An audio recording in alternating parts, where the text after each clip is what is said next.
Good evening, race fans, and welcome to the road to the grand finals, the Dutch way. It is round number 1, it is Zandvoort. My name is John Wright, Mr. Double O Raven. It is my great pleasure to announce that we will have joining me one of DC's stalwarts in the comedy box with me this evening, Mr. Daniel Metz. Yeah, hey, good evening. That was a couple of tense minutes there, but glad to be here. Indeed, a few technical issues at the start, but we are up and running. Daniel and I are going to take you through all the action from round number 1, and it is going to be very much on home soil for the hosts. It is Zandvoort, and it is a phenomenal competition that we're getting underway, and I cannot wait to get started, and I'm 100% sure my co-commentator and one of the organisers as well, Mr. Daniel Metz, is chomping at the bit to get this one going as well. Daniel. Absolutely. I mean, this is this is an honor for us. So I just want to thank everyone for joining in on this competition, because as I say, we're really proud of this. So it's a big thing for us, and I hope you will enjoy it a lot, as much as we do.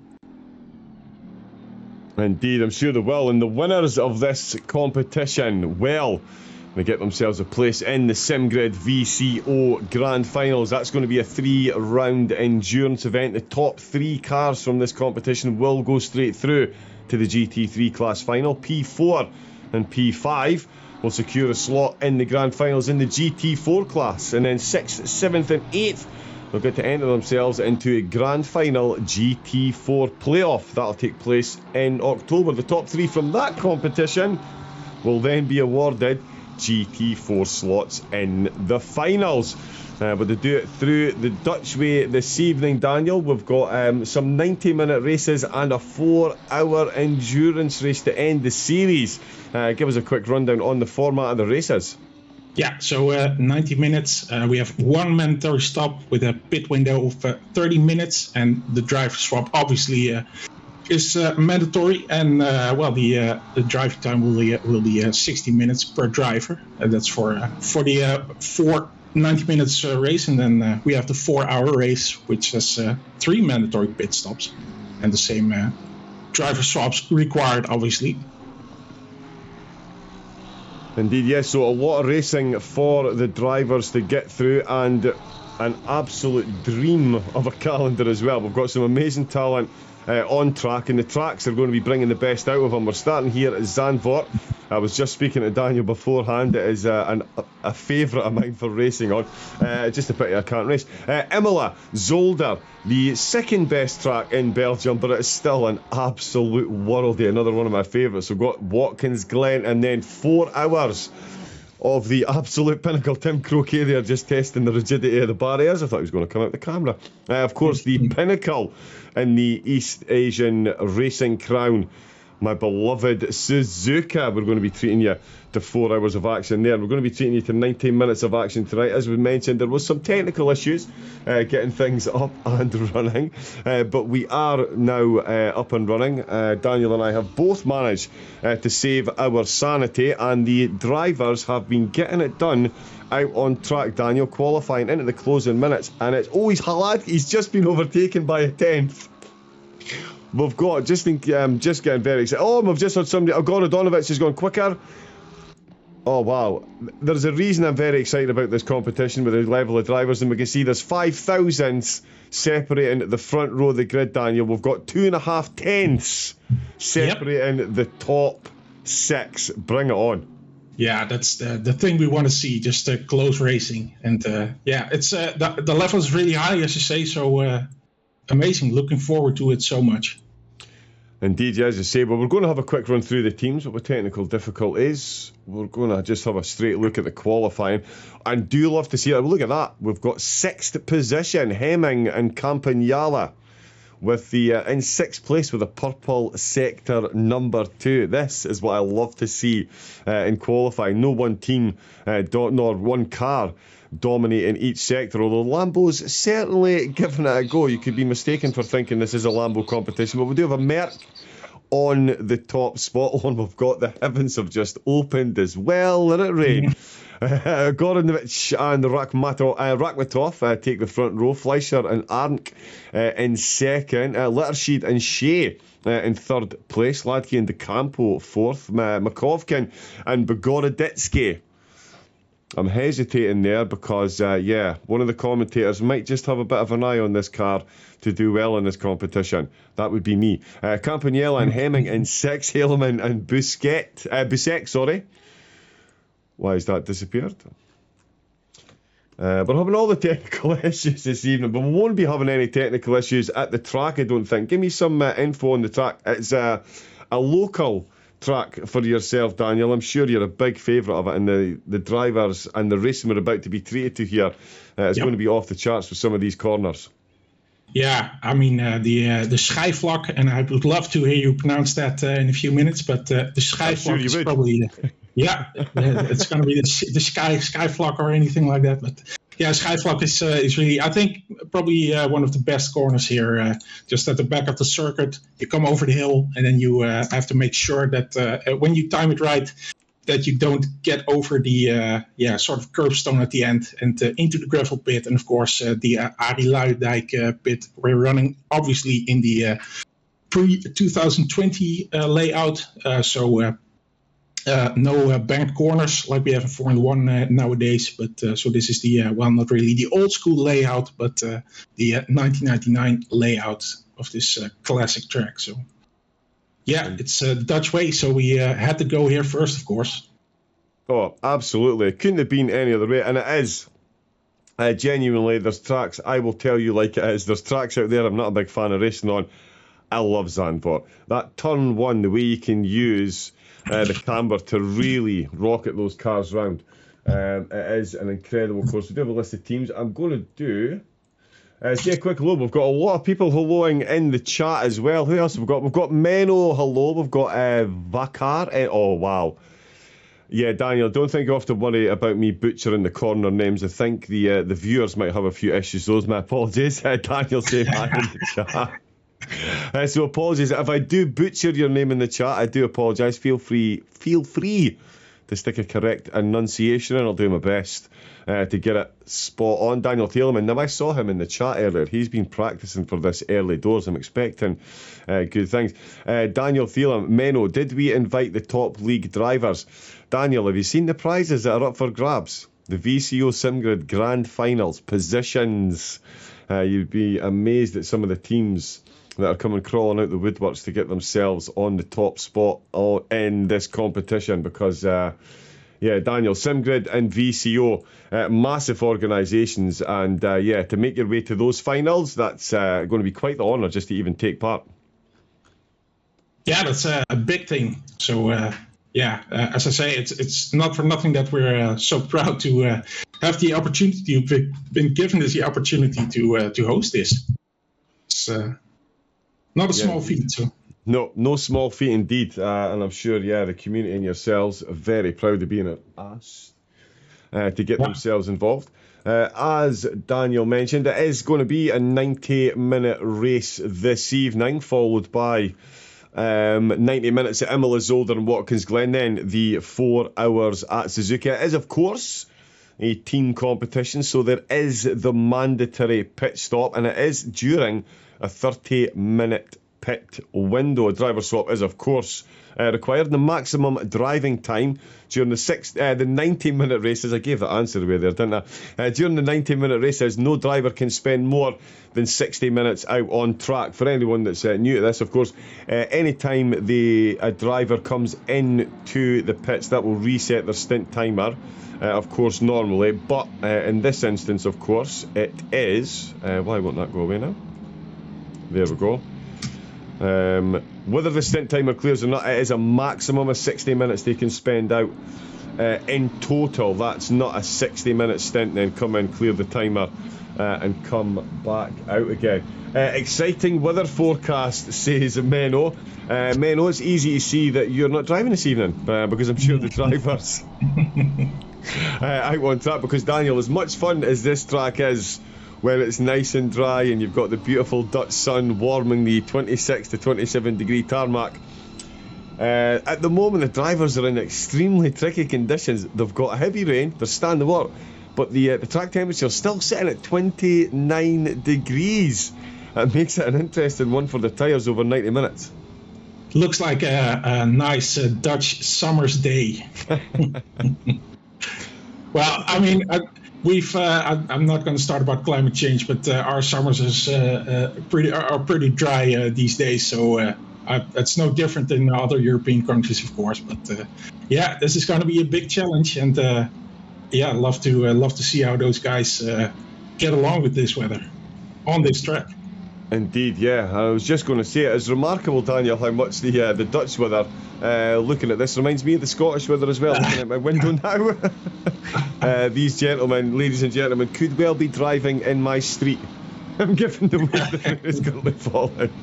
So yeah, European weather, definitely all over the place at the minute.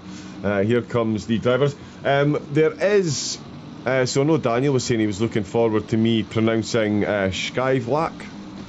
What I do know, so of course Rob Schlottermacher Bocht, the corner. We've also got Hans Ernst Bocht. Bocht means corner.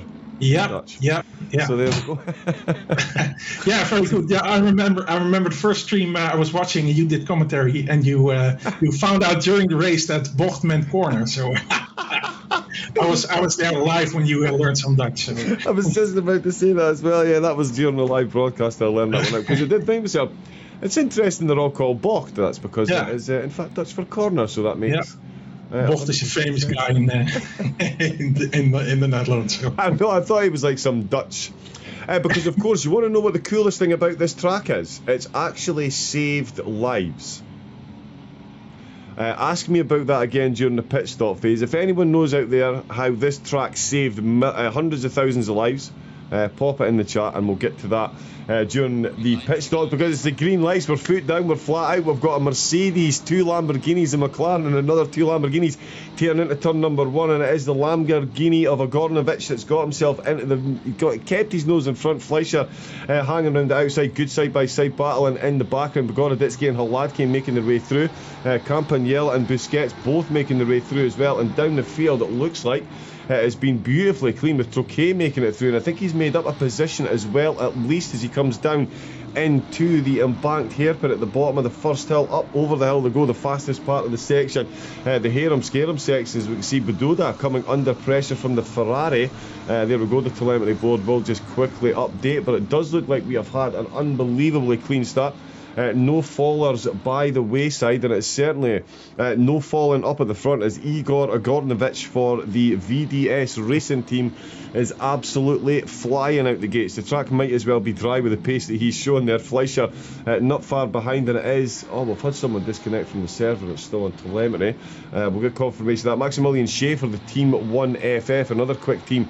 They're coming under pressure from, we've got someone else that's disconnected from the server. Bogoroditsky is in third. Mantle rank then 5th position. It's actually Matthias Hladky that's out for the Team Shizou, and it is Lee Fleischer in right, I'm having some problems with my telemetry. Daniel, do you view the race at the moment?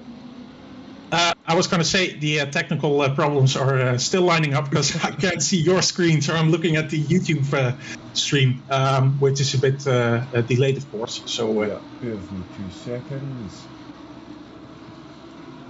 But that rambling that you just heard is exactly why we hired this guy, ladies and gentlemen. that was really good. I thought, wow, I'm not seeing the race, but yeah, perfect. Sounds good.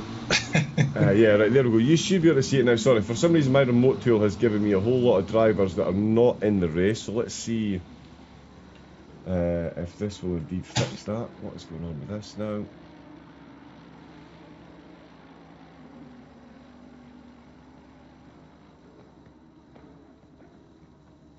That should be there. Okay, do we have no Bogoroditsky, Campagnella in third? Let's have a look at this. Kolosov.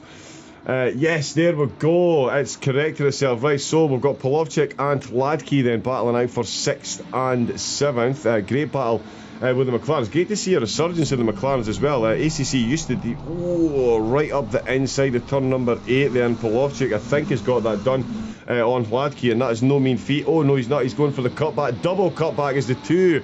Buszek and Verstappen. I'm going to be butchering that name as well. Very paranoid after I heard Daniel pronounce it correct there. Oh, and that's making contact on a straight into the final here, into the final chicane. This is one of the trickiest corners on the track, and we're seeing a move in the background there. Courts is the one watching it, and it is Tim Truquet in the BMW. We saw Tim having a couple of issues in qualifying. He's trying to find his way past the Mercedes. Oh, and I tell you, this one you can't say too quickly. Velikopolski.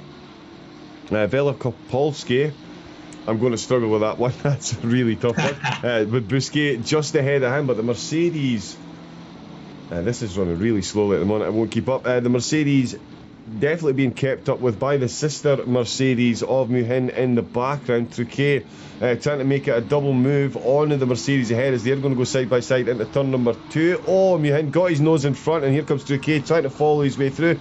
Should have went for the cutback in the inside line there. He decided to hang out left, and all that's done is let Courts in the Lamborghini make his way in.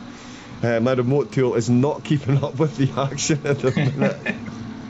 It won't change. We might have to do a quick restart on this. Yeah, everything seems to be running slowly this evening, except me. Agornovic is definitely not running slowly, though. He's got himself a 1.4 second gap, and we're only 2 laps into this. We've got a Ditske. Come on, camera. There we go. In second place, Campagnala. One of the teams I pointed out to Daniel beforehand, Ragioli Racing, up in the 3rd place. And they've got a battle going on behind them with Kolosov and Fleischer. We can see more side-by-side battles with the Lamborghinis. We've got the Mercedes, the McLarens battling in the... Oh, and that's a clumsy contact by the two of them, and that's going to put the two of them well down the order. Oh, and he's trying to right himself. And that is not exactly how you hold your brakes, I will say. He did light the back of the car up. Oh, one of the crazy fly Audis then has been caught up in that incident. Oh, almost another contact. It was ahead into the final corner then. Fleischer dropping 9 positions from that contact there. So unfortunate stuff there, but that's put Kolosov and Hladky up positions as well. We've got Kolosov up into 10th position. In fact, no, it was Kolosov who was caught up in that, and I think he's just disconnected from the server. See Tim Truquet coming in, Alexander Krediet coming in, Schneider coming in. Yeah, a lot of drivers coming into the pits then get themselves damaged. That's Truquet for the DC-SimRacing. Just to go and double check, can everyone hear Daniel okay? He does seem a bit quiet to me. Have you moved your microphone since the start of the broadcast, Daniel? Yeah, I got some feedback. Hold on 1 second. Is this better? Yeah, well, that's a bit better, yeah. Okay. Yeah, I got some feedback that I sounded funny, so... Okay. Of course, yeah, I thought that's just my voice, but yeah. I was about to say that's maybe just the accent, but but coming from a Scotsman, perhaps if you live in a glass house, you shouldn't really throw stones. I believe the famous saying. Yeah. Well, but they're used to my weird voice, of course. So, we've got another car off track. That is Francesco Adamu. I was just about to say he was putting in an overtake. Oh, and the Porsches run wide. The greasy conditions really are catching the drivers out. The rain has stopped. It is no longer falling from the sky. The track is very greasy at the minute, and there is... more changes. Kolosov back down to 19th position after a very solid start for the Armamentario. That's actually another team, I'm sure Daniel will testify. I did actually mention the Armamentario team to him before the start of the race as well. They were going to get a mention in the opening. So to see them down in 19th, that's going to be a big comeback drive. Here we can see Ignacy Buszek in the McLaren coming under all kinds of pressure. Oh, much slower there. We're going to go 3 wide on the exit to turn number 1. It's no room at the end. One McLaren ejected from the battle. One Mercedes makes up one position. Is he going to get a position up on the inside? The McLaren doesn't leave enough room on the inside. Takes a double contact. Gets ejected again from the battle. The McLaren, initially ejected from the battle, has resumed. So Buszek watching it all going on behind him, and Zahar Muhin in the Mercedes involved in all of the action there. There's positions changing right up and down through the field. We've got Bodova for the race esports team. Another driver coming into the pits. Troquet and Schneider just on an outlap then. Coming in to get some damage repaired. And it's Alexander Credit for Team Bratwurst bringing up the rear of the field at the moment. Velikopolski, if the camera will catch up, there he is there. He is putting pressure onto Shea, while Emmanuel Real, he's going to plant one right up the inside. You can clearly see now on track a massive difference between the dry side and the greasy side. The greasy side and the greasier side. There's no part of the track specifically looking dry at the moment, and as soon as you put 2 wheels on there, you're going to move. If you put 4 wheels on there, you're going to lose a position. Velikopolski very nearly losing that one there. Yuhin's still looking for positional improvement up at the front. He's got Busquets there in the McLaren well within his sights into turn number 1. We know that he's very good on the brakes. Let's see how close he gets here into turn number 1. He can beautifully... also coming in. Oh, we've got someone else. Sorry, say that again. Polovchek is coming in. Okay. Number 15 car. Wow. For the Team Ballas Esports, of course, massive team they are on Race Room. Got some of the quickest drivers in the world on there, and there's certainly no slouches on ACC. So yeah, Polovchuk in for an early pit stop. An hour and 20 minutes left to go, so obviously the 60-minute stint timer, they can't put another driver in to clear that, so it is going to mean a second trip in. But given these conditions, who's to say we won't see a lot more cars coming into the pits. We're going to see a positional change on the podium. The two Lamborghinis. I'm obsessed with Mercedes today. The 2 Lamborghinis in second and third, and here he comes, another team that I mentioned to Daniel. There he is, Matthias Ladke for Team Shizou. He has just been absolutely gifted a spot on the podium, Daniel. The driver's really struggling to find the grip in the tyres. Some clumsy contacts. Nothing aggressive, nothing overly aggressive, just slightly clumsy due to the conditions. A few drivers losing out, but certainly teams like Ladke and Team Shizou up into third place now. Yeah, it's of course the race is still long, but it's difficult under these conditions, and you can tell it's a tricky track, and these guys are doing the best they can, but as you say, a lot of clumsy contact left and right. There's a lot of. I'm actually checking race control as well. As I say, a bit of technical difficulty on my end as well. So I see a yellow flag for the 412 car. It's Philip Pokolski. Philip. Yeah, he's coming in as well. So I would think that, as you say, the pit window is not open. So I think that these guys will either have damage or really have to change their tires. I think it's tires. Yeah. Yeah, if we're being honest, we'll have to jump on board with the race leader and have a look off his bonnet. And given his pace, I think he might have been brave and started on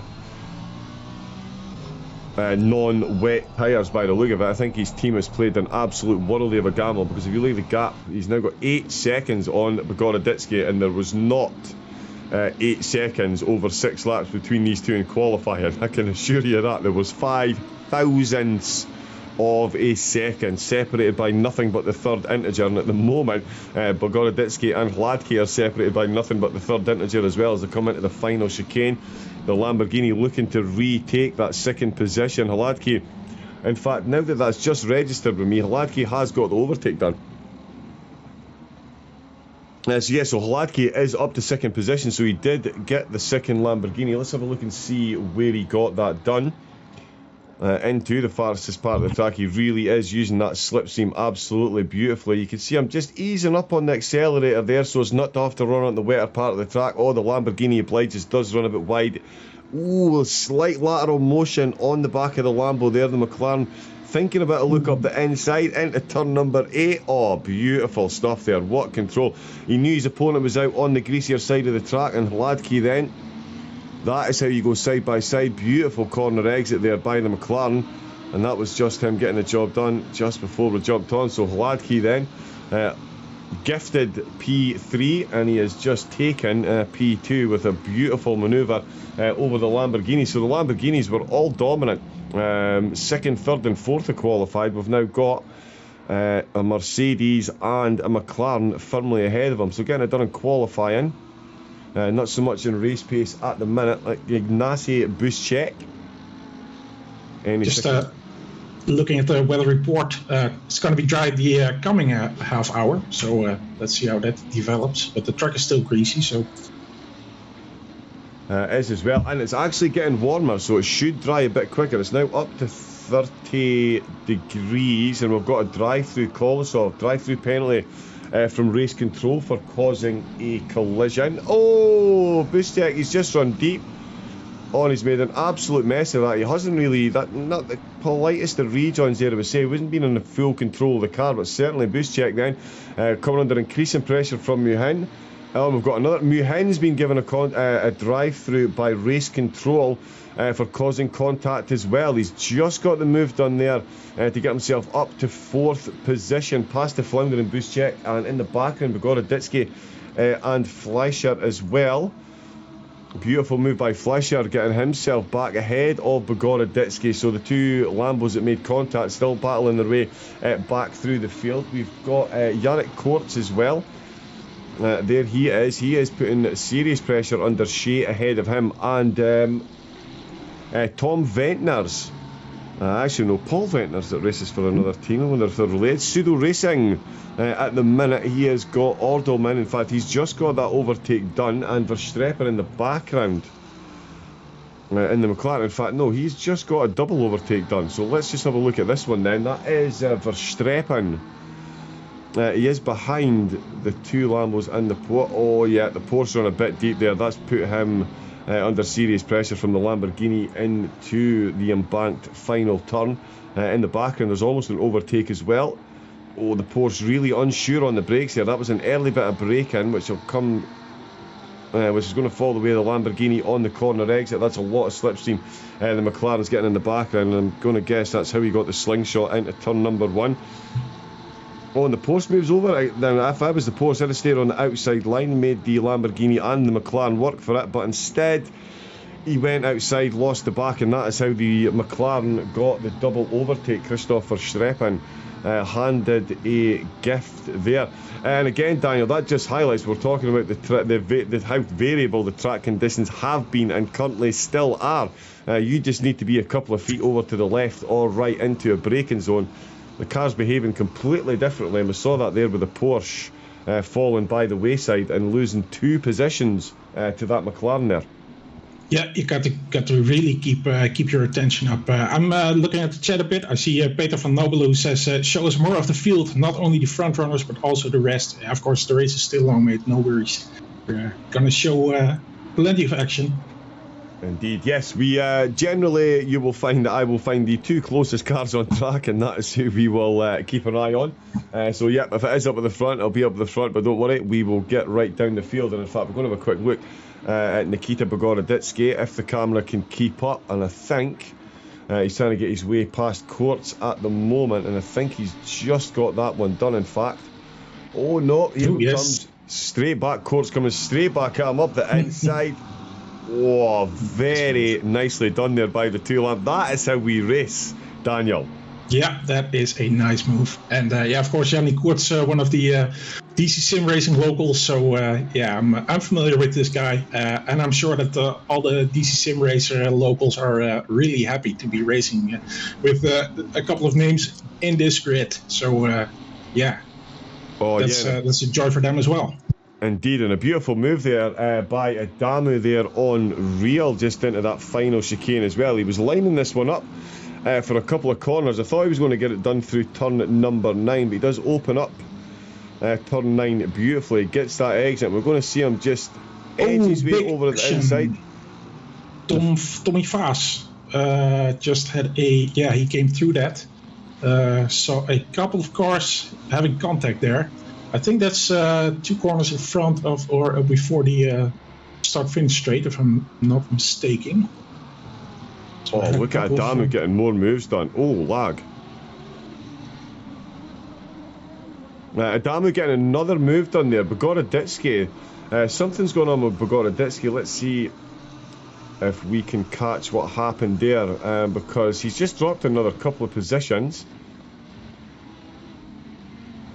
So let's have a look here, because Yeah, Bogoroditsky. So let's have a look. We can see the overtake in the background then. That was Real getting that move done. Coming into the final corner. He looks okay on the entrance curve. Yeah, mid-curve interaction seems to be fine. Out of the last corner, again, fine. Doesn't run it out on the grass. I mean, the Ferrari gets a good exit out of the last corner, but surely not enough to close up that distance into turn number 1. Much later on the brakes, the Ferrari is. The Lamborghini, oh, he did. He just ran a bit deep, then left the door open, and Real just walked straight on through. Beautiful move there. Forces the side-by-side into turn number 2. Nothing the Lamborghini could do but try a cut back. No room, of course, and we saw him run deep into the hairpin, so that was the double positional loss here for Bogoroditsky. So not so much a mistake, just missing brakes by 5 metres there into turn number 1. And that is a double positional loss. So Bogoroditsky really having an up and down yo-yo-ish race at the minute. Muhin as well, that drive-through being served. That's brought him back out in 10th position. Muhin, sorry, so that's what we're on with. Sorry, Muhin has brought him out in 13th position. Is what I'm looking for. And Christophe Samin. Yeah, Samin. Yeah, that. Yeah.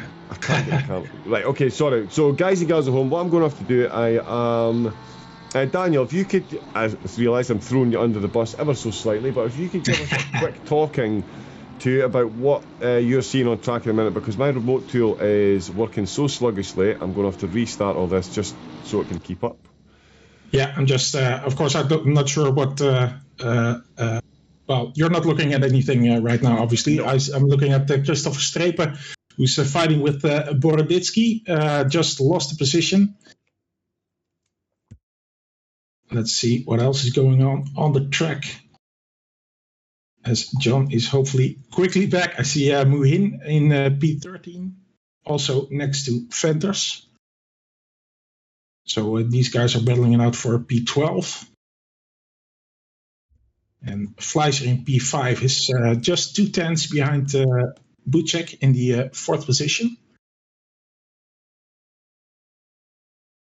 Of course, both of these guys... no, that's not right. Bucek is in the new McLaren and Fleischer's in the Lamborghini.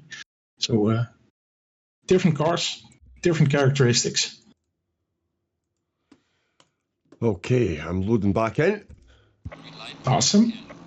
So we get a little rain there, and after behind P12, it's P12 is Venters, followed by Muhin and Tommy Vaas, and Christophe Samin is also not too far behind. So just a small couple of cars there. The closest is Muhin to Venters, and the Mercedes is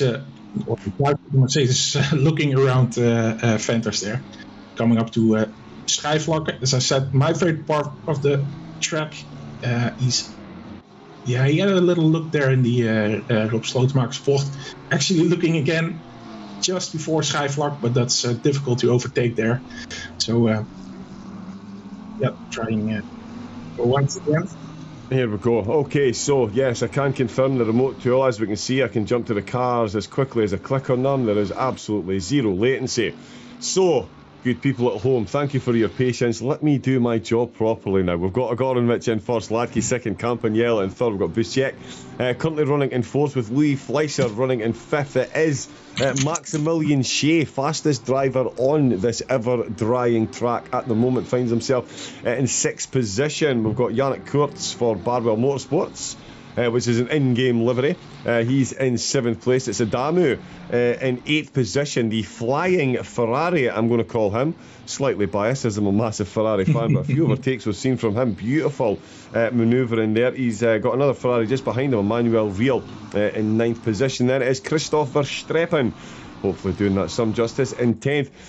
Nikita Bogoroditsky, the yo-yo of the race so far. He's been as high as 2nd position and finds himself 11th place. It is Muhin after that drive-through in 12th position with Ventners and Weiss certainly making this an interesting one on the corner cut rate. Ooh, they're certainly cutting corners there, and that's going to open them up to attack. Is Samin up the inside? Oh, they're going to be side by side through. No, they're not.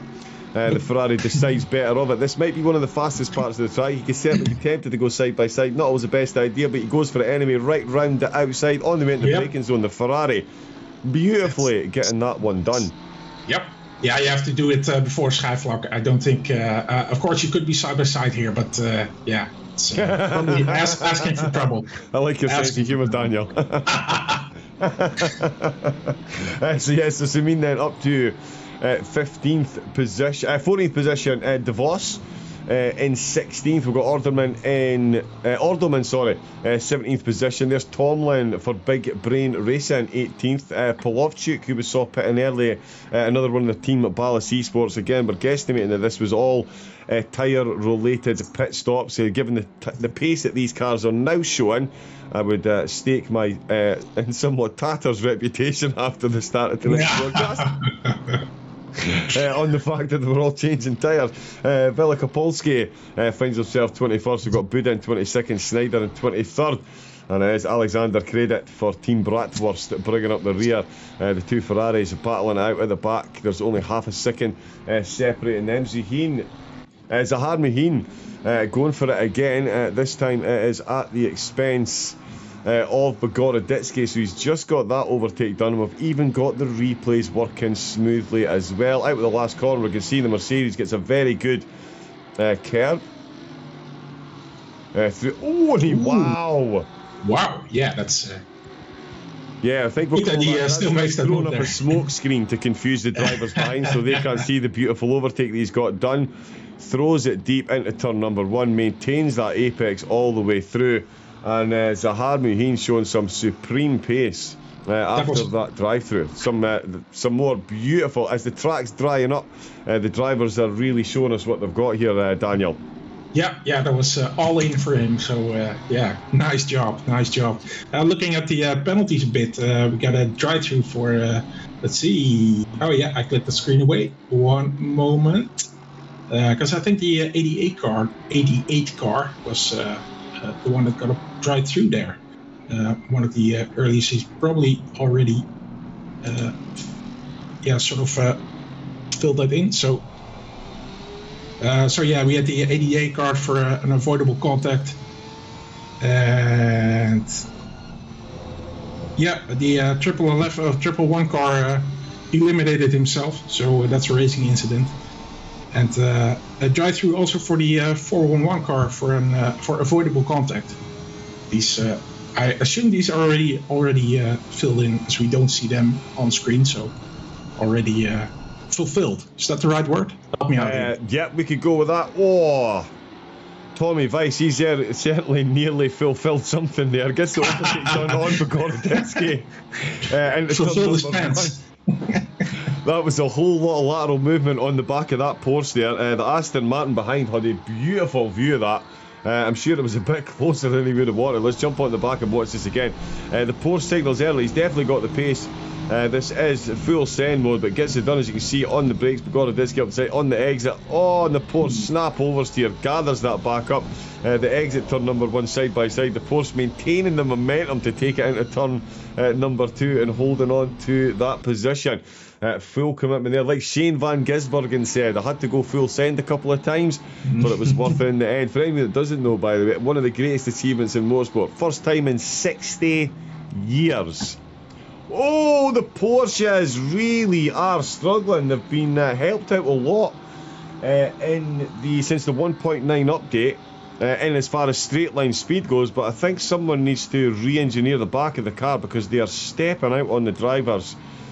Something terrible around here at Zandvoort this evening. That's another Porsche we're seeing, and that's the only thing I think that saved Bogoroditsky. I do think it's a bit of a temporary save, because I do think Olderman is going to get this done. Bogoroditsky, I think, still out on wet tyres. He absolutely must be, and if he does stay out on this lap, he is just looking to fulfill the stint timer.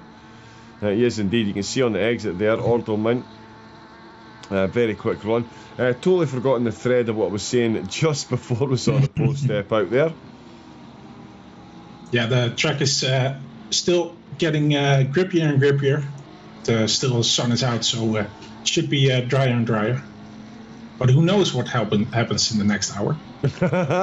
Indeed, that is why we love Zandvoort. I'm just going to very quickly make sure I've shared this link correctly, because I've had someone tell me they can't see the broadcast, so bear with me while I do some social media duties, of course, as well. And anyone in the chat, did anyone figure out how this track saved lives?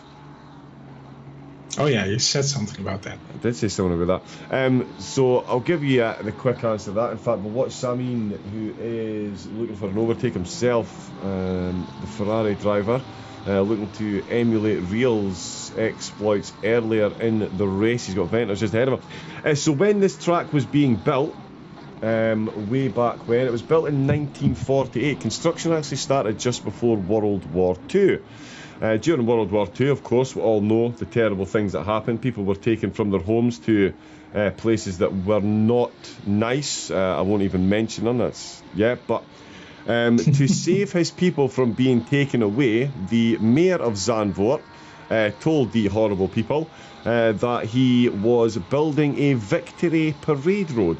So all the residents of the local town and the area were allowed to stay in the area to build the start-finish straight for the racetrack, because the mayor had told them it was going to be a victory parade road for when the oppressors had won the war, to keep them sweet. So there was genuinely people avoided death camps in World War II because they built the start-finish straight here at Zandvoort.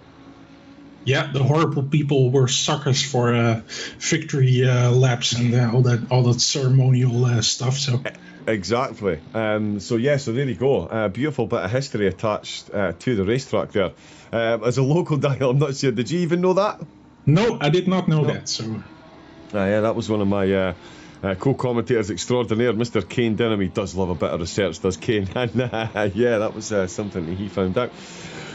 Back to the race in action though, because we've still got some on track. We do have a comfortable lead for Gorodnikov. I'm going to keep stumbling over that one, but he's got a 6.7 second lead now. So now that Hladky's got himself up into second place, my guesstimation would be that he too started the race on those dry tyres. He's got 5 seconds over Campagnella in the Raggioli racing car. Verstappen. There's the pit window opening. Yeah. So pit window opens. Will we see Bogoroditsky instantly come into the pits? I'd be willing to bet €1 or 2 he will.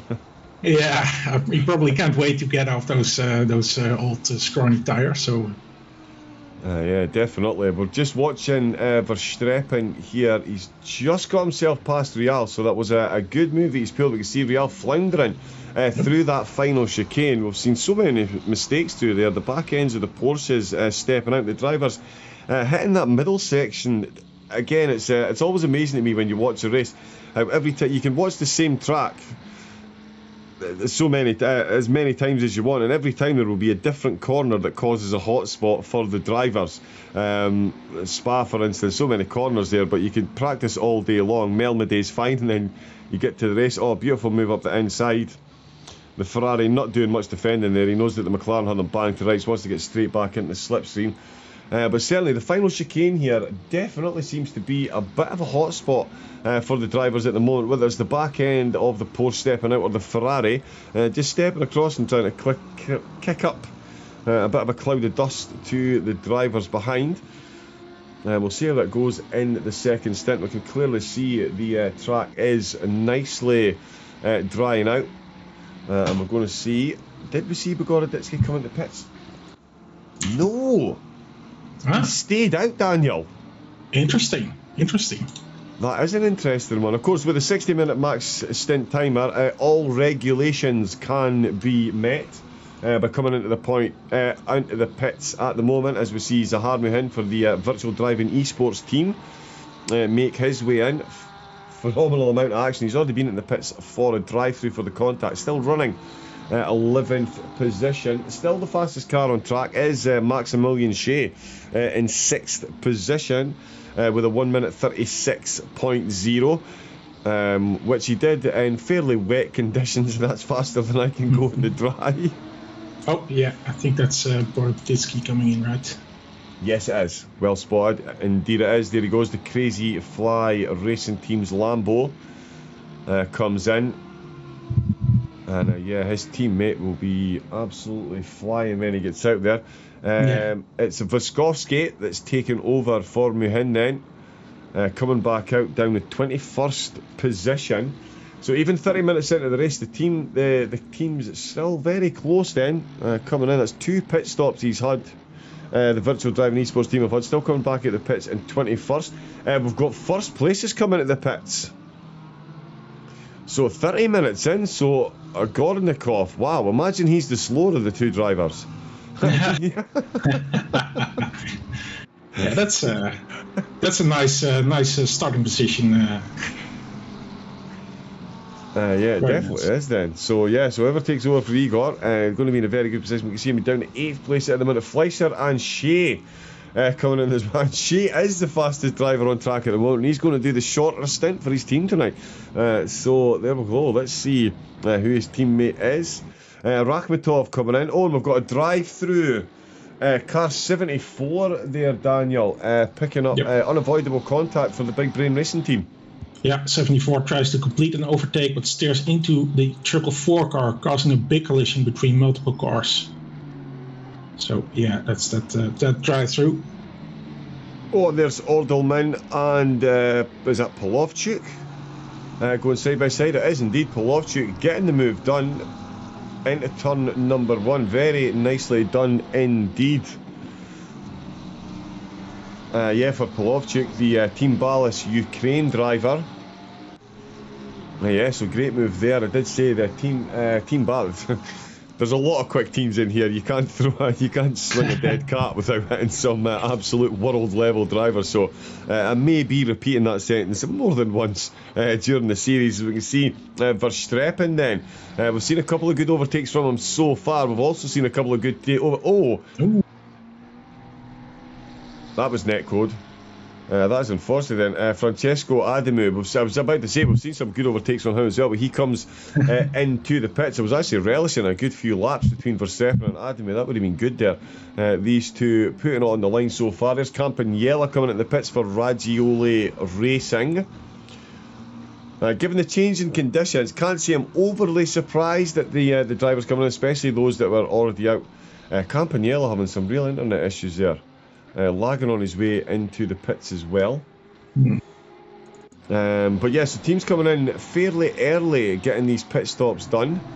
The track almost dry. Yeah, I think it's really. Oh, I got some news for you. It is really dry now. Yeah, not really dry, but dry enough. But there's rain coming. 30 minutes. Oh, happy days. I mean, yes. That's terrible for the drivers. So, yeah, that's interesting, right? I mean, guys now coming in for an early stop. And, they're, well, who knows? It's light rain. It appears to be light rain. And, it's going to get clearer as we come closer how much rain there's going to be. But, might have to come in again. Oh, wow. Love motorsport, love random weather, and absolutely love these competitions. We've just seen a penalty get handed out as well, a 5-second penalty for Tom Ventners. So an extremely minor contact, I would guesstimate that one was for. Rakhmetov back out already, back up to 7th position since coming back out of the pits, and it looks like Ventners, who's just received the penalty, will be next on the list of cars. To be overtaken by the VDS Racing team. In fact, there won't be a long list of cars because they took pole position. They started from the front, and for the opening 30 minutes were absolutely untouched at the front. Bit of a challenge on the exit there for the Lamborghini Ventners, almost losing it with one tyre out on the dust there. But Rachmanov's car did have a bit of a challenge into turn number 1. Oh, he went for the cutback there, the Lamborghini wily position, and he knows that's going to bring Salmon back into contention as well. We've had a disqualification. Hey. Car number 74. So that's the Big Brain Racing car. Was that race control or was that in game? Is that in, yeah? I'm guessing that's in game because I don't see new information on that. Okay, so that would have been something to do with pit lane violations. They were on their way into the pits. Yeah, so Alessio Ragioli in the chat. Come on, Miles. So yeah, I wonder which team you'll be guessed on. Look at this. In through the chicane, the two Lamborghinis. That will be Miles Hemming, of course. You will be cheering on there for the Raj. Oh, his teammates clipped him. That's it. Oh, they've gone full Haas there. Ordelman's just come through, but that is... so that must have been an in-game violation. The penalty has been cleared by race control, so there must have been some kind of issue with the 74 car for Big Brain Racing. They have been allowed back into the race, but that's Miles Hemming there taking a bit of contact from his teammate. You can now see the battle ahead unfolding as Aston Martin versus McLaren DeVos versus Polovchik. Oh, nice. DeVos goes full defend, and it is Hemming round the outside of the abandoned Polovchik there. He was in the wrong place at the wrong time. I say this on all my broadcasts. If there are 3 cars in a row, it's the car in position 3 that is most likely to get the overtake done. Because when the 2 cars in front go side by side, the driver behind then has a choice. Who do I want to follow through? As we see the Aston Martin pull his way into the pit. So that's DeVos coming in to get his team's pit stop done. And given the information that we know about rain coming in 30 minutes, he could have stayed out for the hour until the race started, but he's decided to come in. Polovchuk still looking for an overtake on Hemming if he can. He's just about hanging on in the background. We've got Barbary who's come out for the race IT, taking over for his teammate Adamu. We saw Adamu get some overtakes done. Oh, that is an in-game steward, and that is Klaus Schneider. Stop go 30-second penalty. A track this short, that really is a painful penalty to have to take on, Daniel. Yeah, that takes so long. 30 seconds. It's just it's hours. It feels like hours. Yeah, it really does. It really does. We're jumping back on with the race IT car. He has got Troquet just ahead of him, the DC-SimRacing car. We saw in the pits very early. We are guesstimating it was for that change of tyres, given the changing track conditions. They started wet, they've gone to greasy, and then they've gone to dry. And you can tell the track's drying out lap on lap, because there is Leonid. Oh, it's Makovkin that's come out for Bogoroditsky. One of the another one of the teams that I mentioned. You can't swing a dead cat for quick teams here. I did mention the crazy fly pairing that had Makovkin in it. He's just set the fastest lap of the race, come out the pits, Daniel. His car's been a bit wayward with the rain tyres, but Makovkin, he's got about 29 minutes to make it happen, and he already is with the fastest lap of the race. Definitely going to be ones to watch over the rest of the competition, and could see quite a few overtakes before the end of the race. Yeah, I'm looking at the gap towards Credit, who's in the 20th position. So that's slowly coming down. It's 7 seconds now. So yeah, when I started talking, it was 7:4, and now it's 7. So yeah, it looks like he's a bit quicker. Of course, I talk slow, so.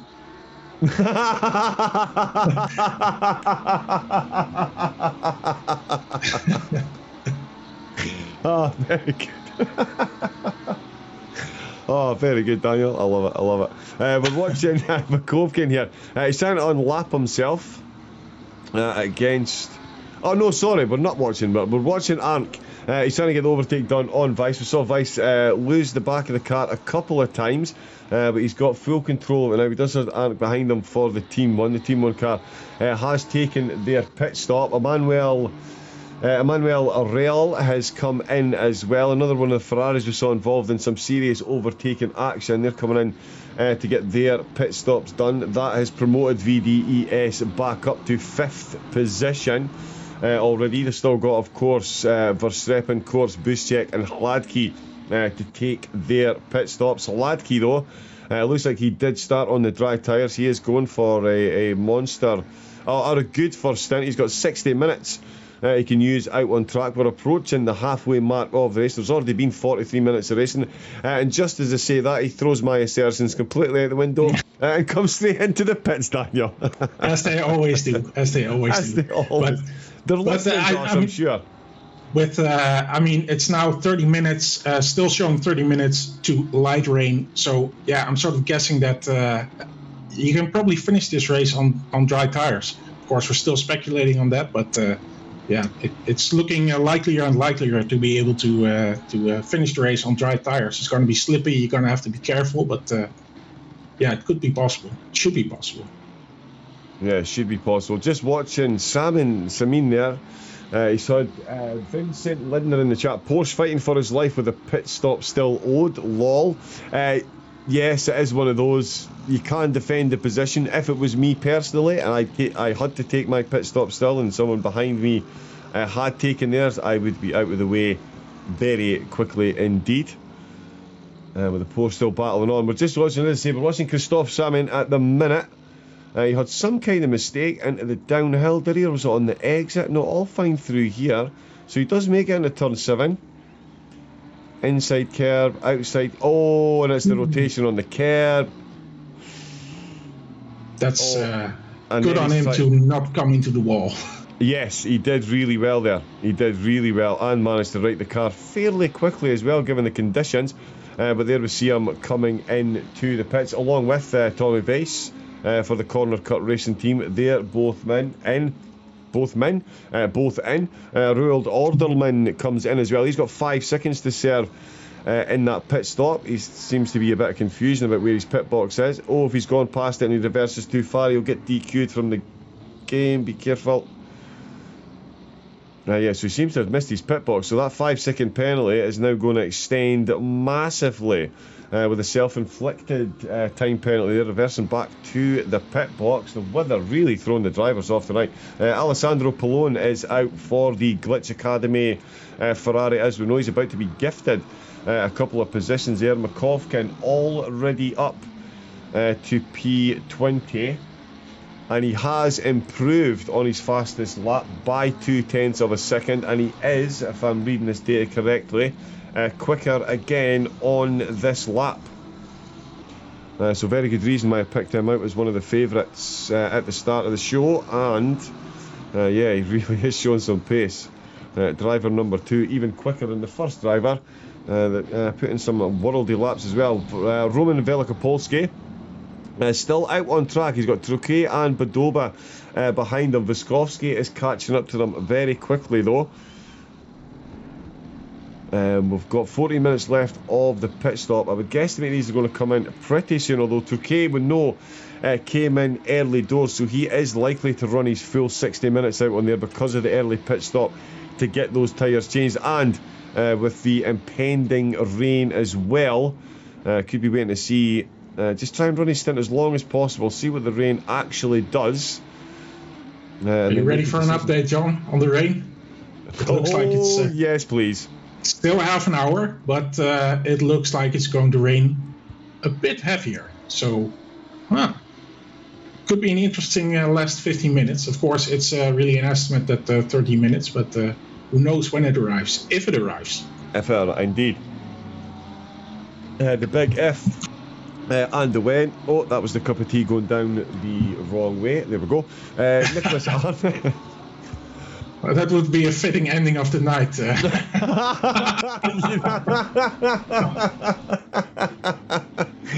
It genuinely would. Actually, a fitting end to the night would be choking on the cup of tea and then falling over on the way to the bathroom.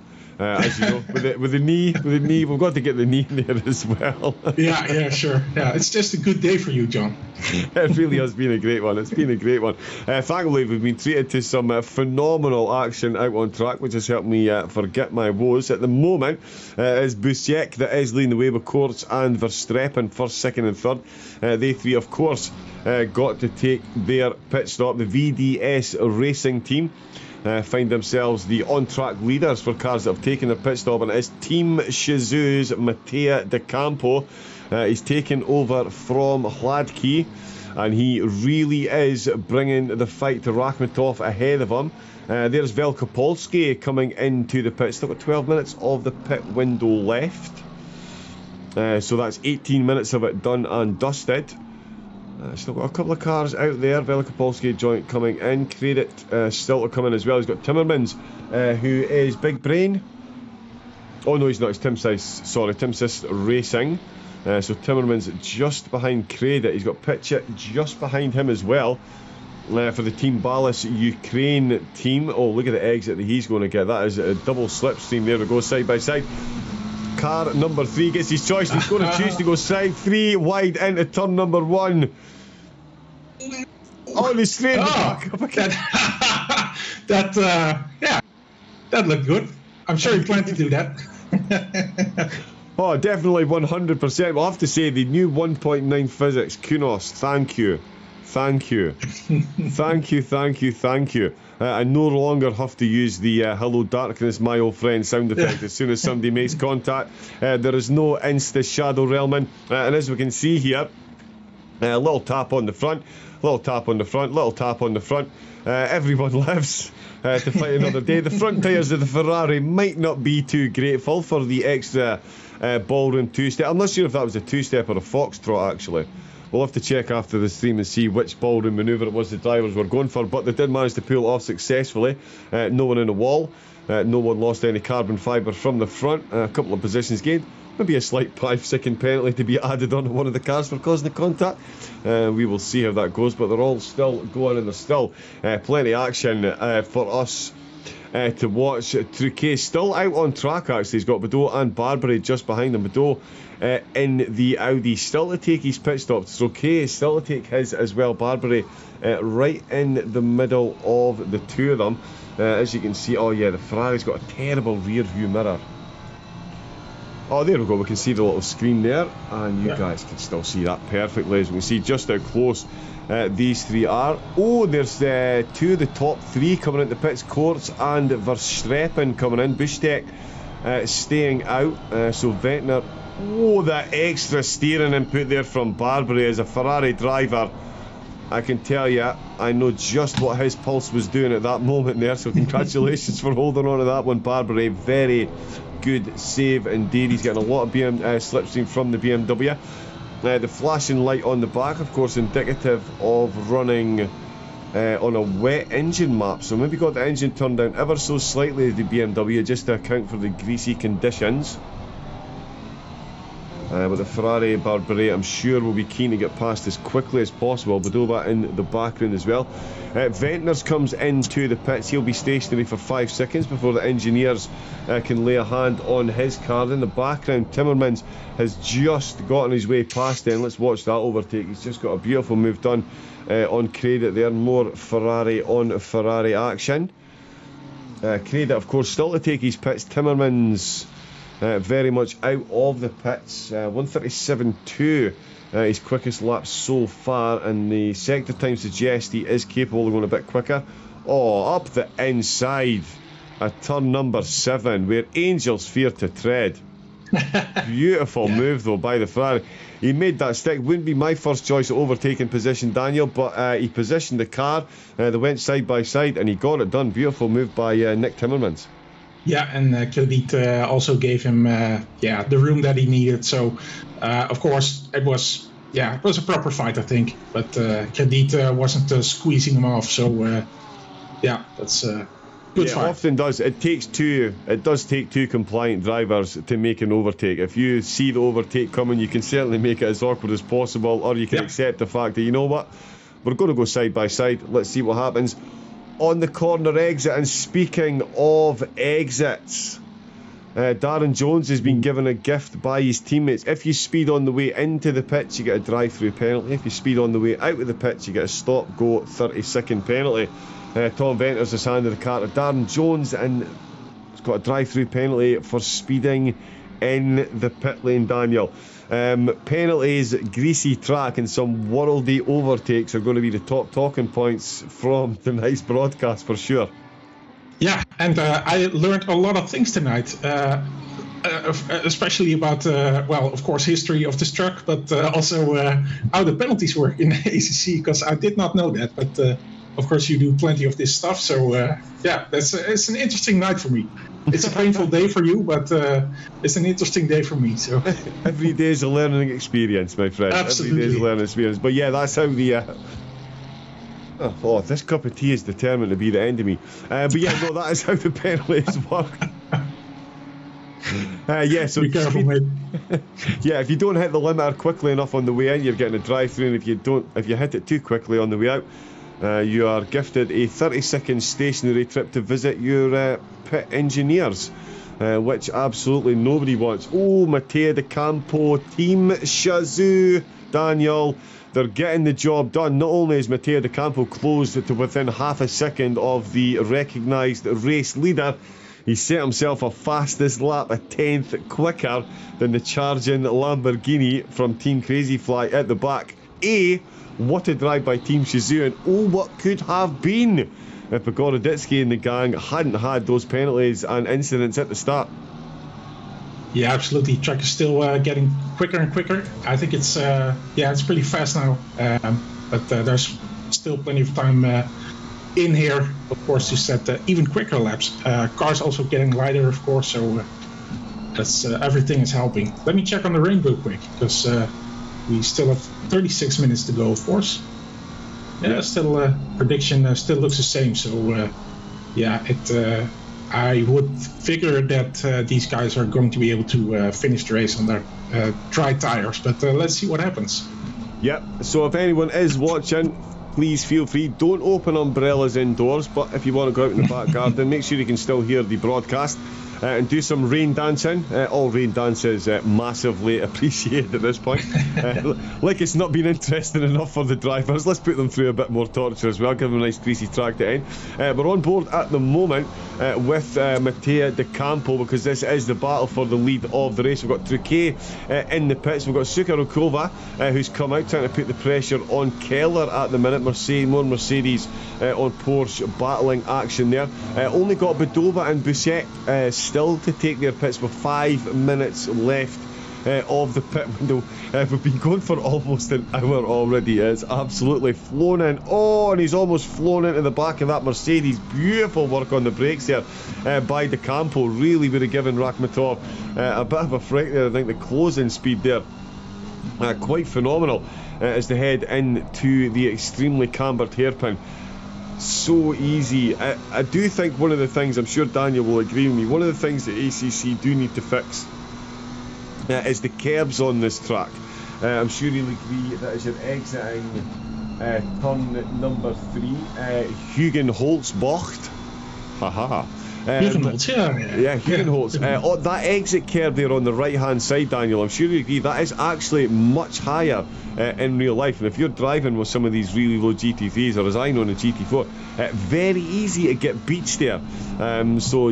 Interesting to see, but that curve is a bit of a killer. The drivers will find a bit of lateral movement on that curve as well, so it's not quite represented as it is in real life, but it's certainly not a curve that you want to be messing with, as we saw De Campo all over it there in the McLaren. I think we're still waiting for Kunos to give Zandvoort a bit more love. Of course, this is, as I said in the intro, this is the 1999 layout. And the guy who caused the new layout, the Formula 1 layout, was only 2 years old by then. I mean, we can do with that new Formula 1 layout, with those nice banked corners. I think it will be interesting, and I've personally been to the GT World event last year. It's absolutely no problem for a GT3 car to navigate this course on that new Formula 1 layout. So let's go, Kunos, give us the new Zandvoort. Nice. Well, I was actually going to ask there, as a driver, what do you... I'm not a massive, huge fan of the new final corner, if I'm going to be honest. But I think... Oh, there we go, blue flags. He's letting the race leaders through there. On board with Sukarokova. But I think it might be in the huff for Formula 1 drivers because of what they've done to Barcelona. So as soon as somebody tells me they're changing the track for F1 drivers, I remember what they've done to my beautiful Barcelona, and I think to myself, nah, I probably don't like that. Yeah, exactly. Yeah, so it's Formula 1 is king, so and the rest of the classes, of course, have to adjust. Indeed. But thanks to Formula One, we've got some of the greatest advances in fuel technology in the last 10 years, making everything a bit greener and a bit cleaner. So it is good to see. Let's face it, those Formula One cars, 2-litre engines that run on seaweed and things at times. It's incredible stuff. They genuinely do. It's crazy. The way they make things work. They were going to use biomass fuel from crops, but they decided there's too much of problems with food supply around the world, so they have donated all the crops and fields that they were using for fuel, donated that all to charity, and they're now developing seaweed based fuel, which they do use over parts of the series. That will be coming to GT3 cars sooner than you think with the developments that they've got, so it'll be interesting to see how those compare to the full combustion petrol engines, and of course the GTE cars, which are a bit nippy themselves. Nothing beats that petroleum power though, does it, Daniel? The GT3, some of the GTEs and that beautiful engines are a bit quick, they're a bit nippy, but just nothing beats the smell and the sound and the noise that comes from these petrol combustion engines.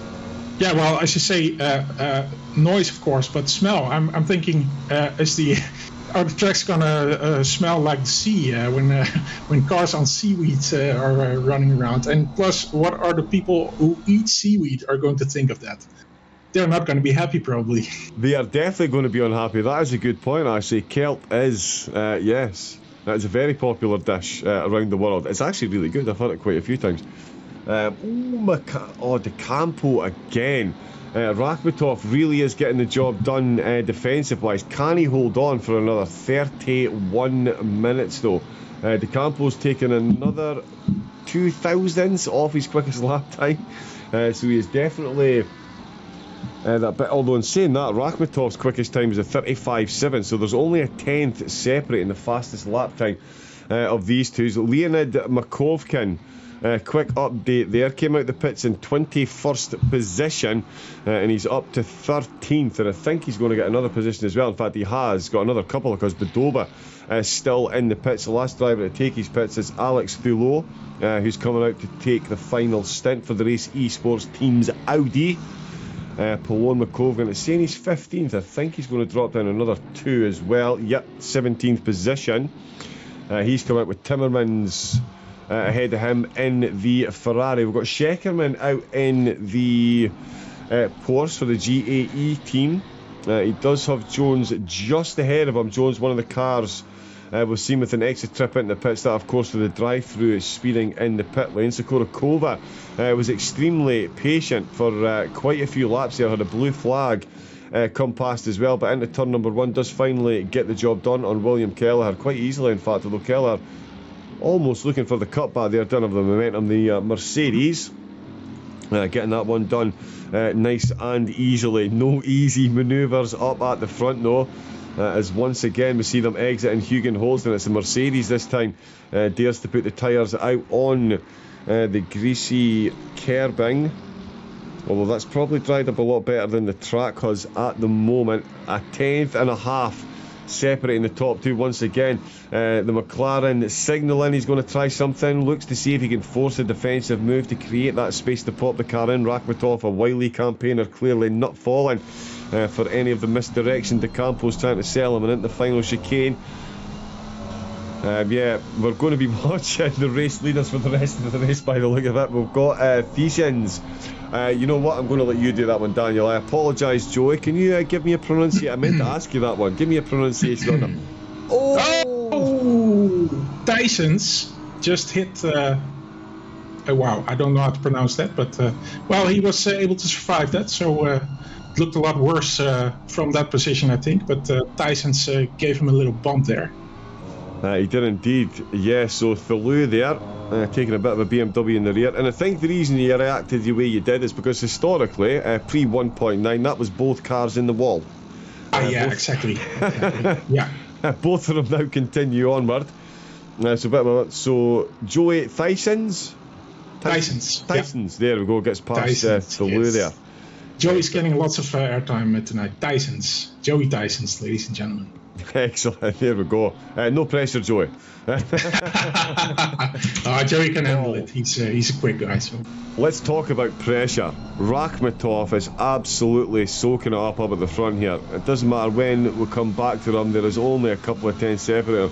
I think the fact that it says 3.5 tenths here might be a bit generous, because that to me looks a lot closer than 0.3 of a second on the brakes in at the final chicane.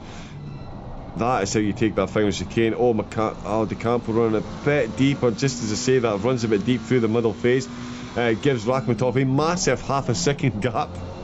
It's the biggest it's been for 4 laps. I'm sure he'll be enjoying it out with the last corner.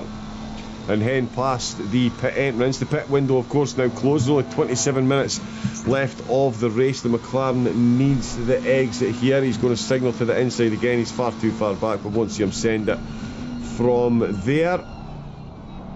And the Mercedes, beautiful line, just stays a few millimetres off the curb.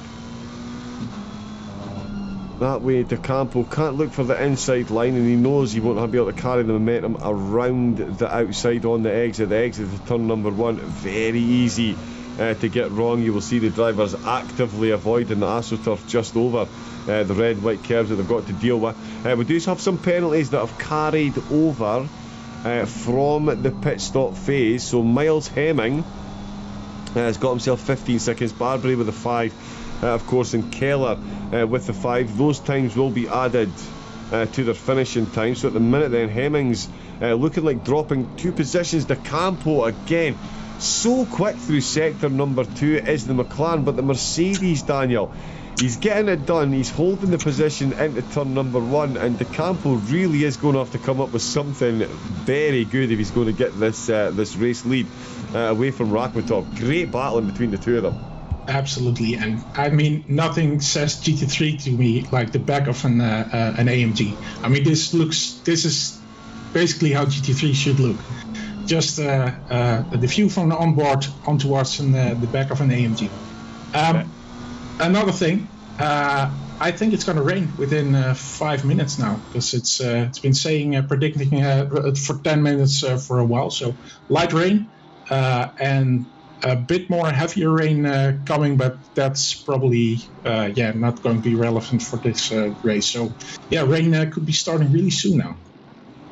Oh, I tell you, the party could be starting for Tyson's as well. He's got Keller ahead of him in the Porsche, and he has really closed that distance then. So the DC-SimRacing, one of the teams we think at this point, started the race on the wrong tyres for the way the track developed. They came in for an extra pit stop well down the order, but Tyson's wasting no time catching up to his next intended victim. And Keller with that 5-second penalty, so even if he doesn't get the overtake done, which I'd be happy to bet folding money he's going to get done before the end of the race, he is going to take that position. At the minute, Keller fighting to make sure that Thalou doesn't get close enough to take advantage of that 5-second gap. Miles Hemming, he's got that penalty for the Raggioli Racing Team, 6th position. He's got Verwey very close to him, and there it is. Ooh. Yep. There it is. Let it rain, let it rain, let it rain. Oh, and Verwey instantly almost falling foul of the rain there, Daniel. That is exactly how quickly the conditions here can change. He's been hitting that apex for the last 10 laps. As soon as there's the slightest bit of rain, it's an entirely different kettle of fish there. Yeah, the track is already getting slippier. And looks right now like light rain followed by heavy rain. Rakhmatov in the pits. Rakhmatov in the pits. Sorry to interrupt you, but Rakhmatov, race leaders come into the pits. De Campo has stayed out. Keller into the pits. Tyson's into the pits as well. So once bitten, twice shy, I would say, is what we're going for here, Daniel. Yeah, because as soon as the that's a bit of contact between Larenc and Barbary and Verwey there, but Larenc now the fastest car on the track, making the move. It's a brave move under these conditions. To say the least. To say the least, the McLaren and the Lambo side by side. The McLaren and the Lambo side by side. We've got 10 McLarens and 10 Lamborghinis. Take your pick. Yeah, one of them. But yeah, that is fascinating to me. Instantly when the rain came on, Rakhmatov, race leader, comes in, gets himself a set of rain boots, and there is the Mercedes of Viskovsky, who's now ahead of him. Keller in the pits. We just saw Tyson's. Wow, that is a worldly of a pit stop. He was only just coming in the pits at the same time as Keller, and he is massively out in front, so that's very quick. Makovkin as well. It's almost identical. My pit wall, I've been scared to look at that with the technical issues I've had so far. Yeah. But I think you can confirm, Daniel, if you can have a look at pit wall, you will see that the teams that are coming in now are the teams that had to make an early pit stop. So it is very much a case of once bit in, twice out. And in fact, Agornikov has come back out in the VDES racing team, so they've actually swapped drivers as well for the conditions. Interesting move. But yeah, Igor will have some experience in this condition, so yeah. Yeah, phenomenal stuff. 22 minutes to go. Yeah. If anyone is watching this back or missed the start of it, go back at the start and listen to the excitement in my voice at the start of this race, because I knew we were going to get ourselves some serious action out here tonight. I did not realise that the weather was going to play this much of a part of it. And I'm telling you, with 21 minutes to go, this championship is going to be decided when the 7th car crosses the line on the last race. Okay, that is my prediction. That is how close this is going to be. When car 7 crosses the line at the end of Suzuka, we'll have some kind of idea of who is going through, because at the moment there is going to be some massive shake-ups where the quick teams finish. And Matteo De Campo has stayed out for Team Jizu. Is he going to try and do 21 minutes in these conditions on those tyres? Wow. I'm going to say no. No, but I mean, because he's already. Yeah, is he going to come in? Here he comes. Yeah. I mean, what I was going to say, I mean, if you're already doing 2 laps in these conditions, you've basically already lost out. So. He was over 3 seconds slower than his personal fastest lap over the last 2 laps. So he's lost time hand over fist. The teams are all changing back to the other drivers. Well, Martin Larenk is back out on track. Oh, Viskovsky, drive-through penalty for speeding in the pit lane. Oh, no. If you ever want to encapsulate the highs and the lows of sim racing, please watch car 411 and car 607. These two, Bogoroditsky, as I say, back out on track. These two cars, in and out of the pits, have been involved in a couple of incidents. They've showed some unbelievable pace, putting some world-class overtaking, and just a couple of little minor issues that have turned into how we easily make a mountain out of a molehill. Basically, we're going to go in and change tyres. Let's get a drive-through penalty as well. So again, like I say, this championship's not going to be decided until the absolute very last race. It is now Team 1 that are out in the lead, with Nicholas Arndt still out there. Haleman in second, Martin Larenk in third, Matteo De Campo is out in 4th position.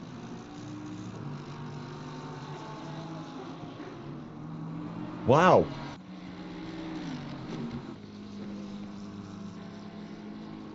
He is.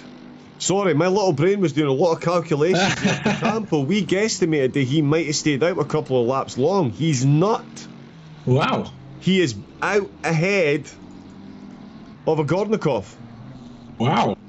And we've Did got not another expect drive-through. it. Oh, Miles Hemming. Oh. I've interrupted you again. I apologise. No worries, no worries. There's You're so the much pro, going on. Razzioli Racing. Campagnella's come back out. So the drivers are changing tyres. They're changing drivers. Their conditions have almost instantly, just deteriorated to worse than they were at the start of the race. The track temperature has plummeted by 3 degrees. Track temperature by over 3 degrees in the last 3 laps alone. That will play havoc with the tyre pressure. Again, the driver's never been more grateful of the 1.9 update, which gives them a wider range of tyre PSI that the car will operate.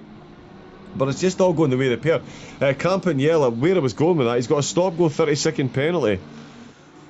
So in a race that we should have seen 22 pit stops, we have seen over 30. In fact, over 35, and I'm going to guesstimate someplace closer to 40 as well, because each team's taking a mandatory. We've had cars coming in for drive-throughs, for stop-goes. We've just had someone cruelly disconnected from the server with only 17 minutes left to go. We're down to 21 cars. Yikes. Wow.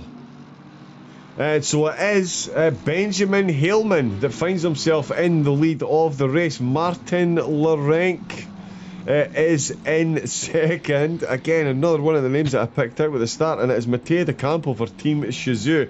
He stayed out behind the wheel, and Igor Agornikov then is back out chasing down De Campo. We've got Campagnella coming into the pits. He got within 3/10 of Barbary ahead of him. Another car that's had a couple of penalties this race as well. We've got Pallone. It's all coming to life in the closing few minutes. I absolutely love this. One lap left for Foskovski to serve his drive-through, and Alessandro Pallone then up the inside of turn 1 on the Audi. Is he going to get it done on the brakes? Is the Audi going to go for the cutback? Yes, he is, and they've got Bogoroditsky watching that's just behind them as well. We liked watching the back of an AMG. How about the rain-soaked back of an Audi and a Ferrari? Yes, please. Let's watch the Lambo. Bogoroditsky, easily one of the fastest drivers on the track. We know this. Currently sitting in 13th position, Pallone and Thalou just ahead of him. There's the stop, go 30-second there clear. There's Haleman coming into the pits. In fact, let's jump on the helmet cam so we can actually get a clear windscreen. And there we go. We can tell Bogoroditsky not driving in the cockpit. He doesn't have his windscreen wipers on, so let's jump on the bonnet so we can actually see what's going on. So thick in the conditions. Instantly we've got Stan Ward. He's going for it up the inside of turn number 6. He's on the inside curb. They're side by side on the exit. The Ferrari's left more than enough room, and the Lamborghini has planted this one beautifully. Up to 11th position, Thalou now ahead of him. Martin Larenc has been promoted to the lead of the race. De Campo second. Agornovich is in third. Haleman's in fourth. Arndt has come back out of the pits in 5th position. Maximilian Shea, one-time fastest driver on the track, now finds himself in 6th position. Bogoroditsky still looking for overtakes. And again, the driver's making it and the weather making an absolute fool of me, because not but 7 laps ago I said we're likely to watch nothing but the leaders battle out until the end of the race. Oh my good man, such nonsense has never been heard before. As Alessandro Pallone has got a beautiful view this time at the back of the Lamborghini. Oh, and that is an exit of champions from the Lambo and the Audi. 4 wheels on the grass. He's going to lose at least 1 position. Pallone early out with the slipstream, late on the brakes here, positions up the inside, asks Pallone from the room. Asks Thalou from the room. So Thalou says, yes, go for it. If you can make this one stick, I'll leave you the room. They're going to be side by side into turn number 3. The Ferrari gets himself in front. The Audi going for another cutback to go round the outside of Hugenholtz. He's not going to make this one stick. How are they going to get the exit here? Oh, this is absolutely singing in the rain. Beautiful driving we are seeing in the wet now from the drivers here, Daniel. Absolutely, yeah. I was just letting you do your thing, because I mean, if you get excited, I'm basically a snooker commentator, as I told you. That's what the viewers are used to. So I'm just gonna let you do your thing, and I mean, they can hear me do ooh, oh yeah, yeah. That's all the viewers can hear me say. But exciting stuff this, and I can't wait for the rest of the championship, because this is a very good way to start, of course. Oh, phenomenal way to start, and I stand by what I said. Given the race results that we're going to see here, we've got Suzuka for it. Not until the 7th car has crossed the line are we going to know who's going through. Because, these results and these conditions. Martin Larenc, looking at these conditions, he is staying out. He is losing a lot of time, so he's now kind of no man's land, but I do think he does need to pit. His lap time on the last lap, 1 minute 46, so he's 4 seconds slower than De Campo and 5 seconds slower than Agornikov, who is at the moment the fastest car on track. He's currently in 3rd position. as they're blue flagging their way past the Ferrari of Timmermans. He's trying to catch himself up to Vukovsky ahead of him, another one of the cars that's had those incidents. They can still see De Campo there in second. Larenc has stayed out again. Have they somehow played a worldly of a strategy and gone through the dry stint on wet tyres? Yeah, but the times. Campo is coming he's so on the wrong close tyres, so isn't he? Those times are terrible, Daniel. Yeah. Yeah, that's 4 seconds a lap slower than De Campo, and he's coming so close. I mean, it's just 3.5 seconds now. So, yeah, he's not going to be able to keep that up. Yeah, no, I don't think he is. But yeah, in a bit of no man's land, I'm probably gambling that he can get himself into the top 5 at least. Yeah, Menno in the chat saying this is the best racing I've seen in a long time. Amen to that, brother. Let me just fetch my tambourine. It is within arm's reach. Let's go RCI P1 and P6. Tom Bryant, how we doing? Welcome in. Long time no see. I usually see you out on track, taking names and kicking the other thing. So yeah, good to see you in the chat, cheering on. I did know, I recognised Martin Larenc again, repeating myself a bit, but he's one of the names that I mentioned at the start. He's out on track. Brave strategy at the moment, we're saying though, Tom. He is out on Woodpier dry tyres. So we're assuming that he's hoping for a top 5 position at the minute. I don't think he's going to be able to fend off. In fact, no, I'm guaranteeing he's not fending off Agornikov and De Campo at this pace at the moment. Those two lapping in the low 142, high 147s. Larenc currently in the 46.3s. And in fact, there we can see De Campo getting within striking distance. Oh, wow, out of the last turn. And you can see just how much more grip he's got. The McLaren temporarily in the lead. Still going to get that exit. Another side-by-side into turn number 1. I don't think Larenc's going to put up too much of a fight here. He knows he's completely outgunned on those tyres. And there is De Campo sailing on through. Agornikov then, the next driver is looking to take a position from Larenc. How close can he?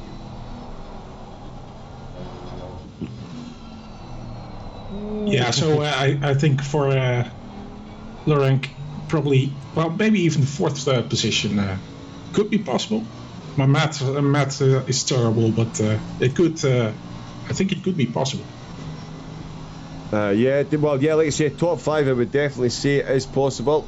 Oh, he's just being unlapped there by Campanella. Oh, in the back of the car going again. Yep, he's going to let Gornikov go. Absolutely no point in putting up any battles there. The last thing you want to do is make contact with another car while you're on the incorrect tyre. Yeah, it doesn't go down well with the stewards, obviously. But yeah, very neatly done there by Agornikov and Larenc there. So Larenc definitely struggling on these tyres. He's got Arndt who is behind him, and he is on the correct tyre at the moment. 1 minute 42, he's lapping in as well. And in fact, Shea, again, another one of the cars that held the purple lap early doors, he is lapping quicker at the moment than Agornikov is. Just keep looking at the lap times. Just getting more and more exciting. Yeah, absolutely. I mean, you require a maths degree as well, but yeah, as you say, it's probably going to be the top 5 for Laurent. But yeah, I won't be too disappointed with that. I think that's not a bad gamble then. Yeah, no, not a bad gamble at all, because we know coming into the pits at Zandvoort, tyre change, you're looking at about 68 seconds, I believe it is. I'll have to confirm it. I do have my magic spreadsheet, which got closed when I restarted everything with the technical issues. What technical issues? What technical issues, exactly. Look at the racing we've had. It has been incredible. We had a wet start that very quickly went greasy, got dry. We saw half a dozen cars come in to change the tyres. We then settled down to a nice bit of racing action. Yeah. And then the heavens opened with a whole lot of hallelujah from the heavens above. Yeah, no, I promise I will never do that again. But yeah, we've been treated to even more action and strategy. As we can see, Larenc is valiantly trying to hang on to a podium position at the minute, but Arndt is closing in. The gap there, 8.7 seconds. Is he going to close in quick enough? He is 5 to 6 seconds a lap quicker. And we've got about 4 laps left. 8-second gap. Quick bit of maths would suggest that Maximilian Shea and Ark are going to sneak their way past Larenc. But given the conditions, anything is possible. They could still hang on to the podium. Pavlo Palovchuk out for Team Ballas Ukraine once again, clocking some quick times as well. He's just got the move done on Thelou to get himself up to 11th, and I think Thelou about to lose out in another position. The Audi, I think, maybe carrying a bit of damage. Oh no, he's on the wrong tyres. 1 minute 47. So yeah, he is on dry tyres. So Viskovsky, the virtual driving esports team, easily been involved in more action than any of the other cars so far. That does include penalties in the pits. Oh, I tell you what, that battle there as well. Looks like he is going to get that overtake done, but more interestingly, I think from a championship point of view, Maximilian Shea and Nicholas Arndt. Now, this is an interesting position to be in. They are closing in on Larenc hand over fist, but they're involved in a little bit of a battle themselves here. Shea is slightly quicker. Well, I say slightly quicker. He was half a second quicker than Arndt on that last lap.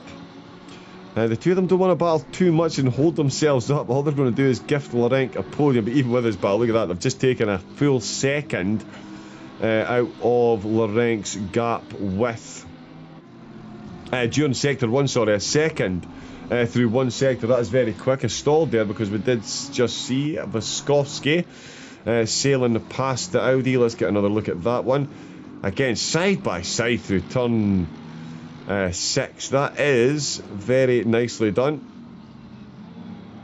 So the Mercedes back up another position. Daniel, sorry, you were saying? Yeah, you need to give each other space there, and especially under these conditions. I think it will be fairly easy to see when someone's really quicker. You might as well let him go, because it's gonna. You shouldn't take huge risks, especially if you're struggling. See a bit of flashing there from Shea. So especially if you're struggling in these conditions, then you might as well give away the position. As we see Laurent, who's going to get passed here by 2 cars. Almost like he's standing still. Oh, very clever positioning there by Ark then. Didn't quite move over enough. He knew that the other Lamborghini was going to follow him through. He was potentially praying that would hold off until the next couple of corners to make it a bit trickier. But no dice. Ark and Shea both make their way through. So the battle for the podium positions certainly not done then, as Ark and Shea will continue that onward. Mattia De Campo. Yeah, Daniel and I had both written off his chances of bringing home the race win because... Oh, unluck from a Lamborghini. Oh, and in fact, so that Lamborghini, that's Bogoroditsky. So that just shows you how quick Bogoroditsky, that's what I'm talking about. Bogoroditsky's in 9th position at the minute with everything that's gone. Oh no, that's Campagnella, in fact. That's not even Bogoroditsky, that's Campagnella. In 14th position. So yeah, that is another car. The Raggioli Racing, another team that's well worthy of a mention. That just goes to show you the pace that they've got at the moment, unlapping themselves against the race leader. Did 141.4 last lap, so a lot quicker than all the cars, basically. Well, I would say at least until Errol Verwij in position 7. He's quicker than all those cars. So, still moving up in the field. Yeah, he's still taking positions. So there we go, fastest cars on the track outside the top 5 when they cross the line. Bring on the rest of this championship. Good prospects, I would say. Absolutely. Looking good. And we're looking good for another overtake from Shea then. He really has got the makings of Ark at the moment. Although in that last lap, Ark running a bit deep in turn 1. Ark actually 3/10 quicker then.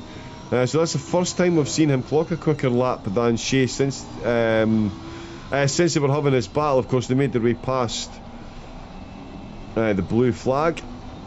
And they've continued on, but I'm looking down, we're now absolutely alive with potential overtakes, as Elizaveta Sikorakova in the AMG has got Timmermans firmly in their sights. And although the Mercedes, a bit of lateral movement there. So we've seen plenty of time on the back of the Mercedes. We're now looking at the front of the Mercedes. There's only 3.5 minutes of this to go. Do you think if we ask Menno nicely, he can tack on another 30 minutes of the race? Please, Menno. We've got Sure, he can do that. Excellent. Menno can do anything. So. Oh yeah, I'm up for another 30 minutes of this action. Shea and Arnk, I'm not sure Arnk will be though. He's got 3 minutes of pressure to soak up from Maximilian Shea. Lambo v Lambo, look how close he's getting, really wants to overtake on that inside curve through the final S's on the way out. It is Shea, Arnk that is holding on to that position. P3 and P4 are teammates, hard battling would be somewhat questionable. Both cars are in a nice position. Yeah, we have seen teammates come together so far, so we don't want to see that again. No feel but yeah, right enough. Team 1. Yeah, because there is another Lamborghini. So this is where I've had a bit of confusion so far. Bogoroditsky. No, there's one of the other Lamborghinis that's jet black and is in a different team. Raggiola Racing, there it is there, Campagnella. So one of the Raggiolis worked and one of them didn't. Polovchuk, let's see if he can make this work. He's got Polone ahead of him, another one of the Ferraris involved in a lot of battling, and the Team Ballas Ukraine driver, not quite close enough there. If you can get a good rotation here and get the foot down nicely, you can see a dry air part of the track, so it really is treacherous now. Getting the overtake done, looking for the cutback, but the Ferrari gets the late apex nicely there, so he's fended that one off for the moment. So we've just been told then, as it clearly says, Team 1, both of them. Third and fourth, unlikely to go at it too hard, but they do have a Gornikov not too far ahead. Oh no, that's another Mercedes that's just ahead of them. And it's not Viskovsky. It's Sokorokova. So Sokorokova then in 16th, just ahead. Very neatly getting out the way there.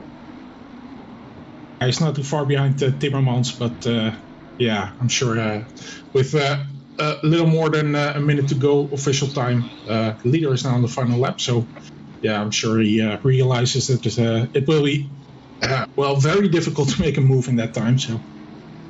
It really is, but that is the leader, as you just said, on the final lap. I'll tell you what, anybody that predicted the race winner of this one, congratulations. If you picked the podium, pre-race, you need to go buy yourself a lottery ticket immediately. De Campo leading the way, of course, for Team Shazoo. It's Gornikov for VDS Racing in second, and at the moment it is Team 1 have got themselves third and fourth, with Arnk and Shea currently taking up those positions. Martin Larenk, he's got the fastest lap of the race, currently running in 5th position on the dry tyres. He's got 8 seconds back to Haleman. So pretty much job done there. And Bogoroditsky then in 9th with a 15-second penalty. Polovchuk still looking for overtakes on the closing lap. It's Polone just ahead of him. Oh, and that's a brave mountain of the curbs. It is a fairly short lap, so we'll try and keep an eye on that, but we do of course want to see the race winner cross the line, and he is only a few corners away. It started wet, it got greasy, it went dry, and then it got wet. There was no middle ground with the second phase of the rain. Standing water fairly instantly, but Team Shazoo have strategised perfectly. We thought they stayed out 2 laps too long in the wet, but they've crossed the line, they've taken the checkered flag, and the first step on the road to the grand finals the Dutch way has been taken by Team Shazoo. Maximum points all for them, with Agornikov, and for the VDES Racing team, long-time race leaders and pole position takers finishing in second, and Team 1 bringing home 3rd and 4th. So phenomenal work for the team to get 2 cars in the top 5. Maximilian Shea and Nicholas Arnk doing the honours, and Martin Larenk is going to cross the line. He's going to take himself a checkered flag in 5th position and get the fastest lap of the race. The Lou, Timmermans, Shukorakova and Tysons have all finished. They've taken the checkered flag, 14th, 15th, 16th and 17th. So too has Camber. We've got Verway for the Bardwell Motorsports team coming across the line in 7th. Here comes Barbary for the Race IT Squadra Corsa car. Involved in some incredible overtaking as well. They get themselves 8th position. Nikita Bogoroditsky is going to cross the line in 9th with a 15-second penalty, but will hang on to that because he is 21 seconds ahead of Alessandro Pallone, who's only got 2/10 on Polovchik, so we'll see if these two go for it out of the last corner. And in fact, they've got Vaskovsky. It's going to be a three-way drag race out of the last corner for the final top 10 position. Is it going to be Pallone that manages to hang on? Oh, what an exit Polovchik's got. Oh, it is a straight drag race. There's going to be side by side as across the line. It's going to be a photo finish, and Pallone has got it. But nice. Wow. What's half this, a second it says there, but I don't believe that was as close as half a second. The team that came in 11th there instantly disconnected from the server. Bukowski given 11th Campagnella in 12th place right down to the end. Oh, Polovchik disqualified. Yeah, I'm not sure. I was looking at that because he was right behind there, right? So maybe a penalty. Oh, why no highlights to save? I'll make some up, that's fine. But yeah, so there we go. I saw something about exceeding the track limits or something, but stint timer. No, we will have to double check that because I can't see a drive-through on the last lap leading to disqualification, and breaching your stint timer should be a 130-second penalty. So we'll get confirmation of that. Make sure, of course, you're following on Discord and SimGrid DC-SimRacing. Keep up to date with all the action. We've still got a lot more to come. Based on what we have just seen, you should all be very, very, very excited for July 20th Imola, August 3rd Zolder, August 17th Watkins Glen, and September 2nd, 4 hours at Suzuka. Oh yeah. So we go. Oh, the results have escaped me. The screenshot didn't take. Of course it didn't. But there we go. We do have the results here. Yeah. So De Campo and Ladke confirming they took the top spots. Still no highlights. And Gornikov and Rakhmatov in second. Arndt and Fleischer with Shea and Littersheed third and fourth. Lorenk and Verstappen fifth. Helaman and Bushek in 6th position. Verwey and Courts in 7th. Barbary and Adamu in 8th. Bogoroditsky and Makovkin held on to 9th with Pallone and Rial in 10th position. Outside of that, I think a couple of cars have left. So I can't confirm 100% they are the final results. But Daniel, I'm sure you and Menno more than happy with the opening that we've had. Technical issues aside, the racing that we have been treated to, and going forward with some of those teams finishing where they are and how quick they are and points up for grabs. Round 1 done. This is game on now for the road to the finals. Yeah, absolutely. I mean, if technical problems on our end somehow cause good racing, then we can have technical problems any time, I think. I mean, the race is really, we couldn't have wished for a better race, I think. It looks good for the rest of the season, so really exciting stuff. Indeed it does. And the rest of the season, of course, the drivers vying for a position in the SimGrid VCO Grand Finals. The top 3 from the competition will take a place in a GT3 car in the finals. The next 2 will take their places in GT4 cars in the final, and then 2 cars after that will get to go through to a playoff, a drive-off even, where they can still win places in the final. Okay, so Menno in the chat confirming he did exceed the maximum driving time just before he crossed the line.